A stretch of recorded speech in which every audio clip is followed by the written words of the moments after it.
It was one of those crisp mornings where the sun barely peeked over the horizon, casting soft hues of orange and gold on the open road. Miles Carter, a 52-year-old retired U.S. Army general, was cruising down the highway in his well-maintained SUV. Strapped securely in the back seat was a heavy steel safe, reinforced with layers of protection. To most, it would seem like an ordinary safe, but to Miles, it held a lifetime of value: personal documents, military awards, and family heirlooms. The safe wasn't just locked, it was fortified with a unique security system. If tampered with, it would release a burst of industrial-grade, indelible paint. Miles had installed this feature as a precaution, never imagining it would actually come into play. The road stretched endlessly ahead, the hum of tires soothing against the backdrop of the early morning.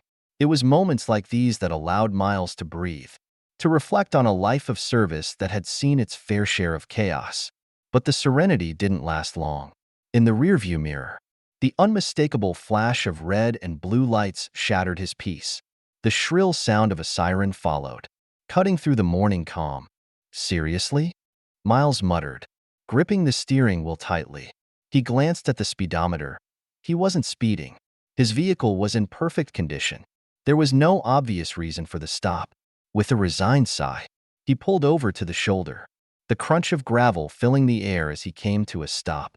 The patrol car parked a few feet behind him, and out stepped Sergeant Rick Davidson. Stocky, in his late 40s, Davidson wore a scowl that seemed permanently etched into his face. Miles immediately recognized the type: authoritarian, overzealous, and itching for control. "Morning, sir," Davidson called out. His tone clipped as he approached the window. His eyes immediately locked onto the bulky safe strapped in the back seat. "That's an interesting piece of cargo. Mind telling me what's inside?"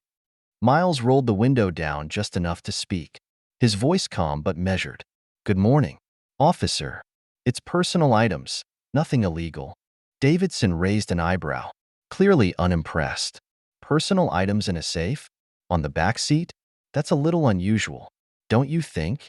"Unusual doesn't make it illegal," Miles replied evenly. Davidson's smirk faded. He leaned closer, his tone taking on an edge. "How about you open it up for me, just to make sure there's nothing dangerous in there?" Miles met Davidson's gaze, his expression firm but polite. "I'm sorry, officer, but I'm not opening anything. There's no probable cause for you to search my property." That was the spark. Davidson straightened, crossing his arms as if preparing for a showdown. "Now listen here," he said, his voice growing sharper. "I've seen a lot of strange things out on this highway, but a safe riding shotgun? That's got suspicion written all over it." Miles exhaled slowly, his patience thinning. "I'm not breaking any laws, Sergeant. If you have a reason to detain me, say so. Otherwise, I'd like to be on my way."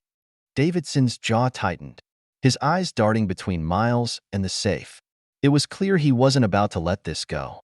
He stepped back toward his patrol car, muttering under his breath, "We'll see about that." Miles tightened his grip on the steering wheel, watching Davidson through the side mirror. The sergeant stood with his hands on his hips, scanning the SUV like he was cracking a major case. Then, without warning, Davidson strutted around to the back passenger door, his boots crunching on the gravel. "All right, let's see what's so important you won't let me take a peek," Davidson declared, reaching for the door handle. Miles was out of the driver's seat in an instant, his calm demeanor replaced with an air of authority honed through decades of military service. He stepped between Davidson and the door, his voice steady but commanding. "Don't touch it. That's my property. You have no right." For a moment, Davidson hesitated. Then, his expression hardened into a smirk. "Oh, I think I do," he sneered, turning back toward his patrol car. "If you're going to make this difficult, I'll just handle it myself." Miles watched as Davidson popped the trunk of his cruiser and pulled out a crowbar. The sergeant spun it in his hand like a trophy, swaggering back toward the SUV. "You're refusing to cooperate," Davidson said, his tone dripping with smugness. "So let's just say this is happening whether you like it or not." Miles didn't flinch. Instead, he folded his arms, his voice calm but firm. "You're making a mistake, Sergeant. A big one." Davidson, of course, ignored him, wedging the crowbar under the edge of the safe's door. He grunted as he applied pressure. "The only mistake here," he muttered, "is thinking you can drive down my highway with this and not get checked." Then it happened. A faint hiss filled the air, followed by a sharp burst. Before Davidson could react, a jet of bright green paint erupted from the safe, hitting him square in the face. The impact sent him stumbling backward, the crowbar clattering to the ground. The paint spread rapidly across his uniform, face, and hands, turning him into a neon green spectacle. "What the?" Davidson roared, flailing his arms as if he could shake off the paint. But the more he moved, the worse it got, smearing into every crevice of his uniform. Miles stood a few feet away, his expression calm but betraying the faintest hint of amusement. "I warned you," he said, his tone as dry as the desert. "That safe has a security system. You didn't want to listen." Davidson sputtered, pointing a trembling, paint-covered finger at Miles. This is assault." "No, Sergeant," Miles said, gesturing toward the safe. "That's a security feature. Maybe next time, you'll think twice before breaking into someone's property." Davidson stomped his feet, his frustration boiling over.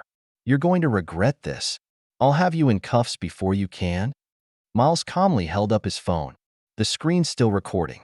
"Just so you know, I've been filming this whole time. For my safety." Davidson froze mid-rant, his paint-covered jaw hanging open, the smugness drained from his face, replaced by panic.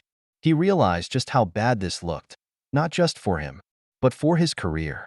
"Anything else, Sergeant?" Miles asked coolly, slipping his phone back into his pocket. "Or are we done here?" The fallout was swift. Within hours, the footage of Davidson covered in neon green paint went viral, sparking outrage and endless ridicule. Social media exploded with memes, depicting Davidson as everything from a walking traffic cone to an alien invader. By the next day, Davidson had become the laughingstock of his department. His colleagues couldn't resist mocking him, and the local news ran the story on a loop, framing it as a cautionary tale about abuse of authority. In a tense meeting with his captain, Davidson learned the full extent of his blunder.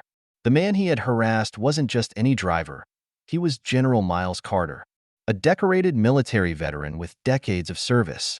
The captain wasted no time suspending Davidson and launching an internal investigation, warning him that his career might well be over. Meanwhile, Miles enjoyed a quiet morning at home, sipping his coffee as he scrolled through the headlines. The memes brought a faint smile to his face, but his satisfaction came not from humiliation. It came from knowing justice had been served. He made a brief call to the police department, ensuring that appropriate action would be taken. His tone calm but firm, Miles Carter moved on with his life, knowing he had delivered an unforgettable lesson. Respect and the rule of law go hand in hand, and no amount of authority grants immunity from accountability.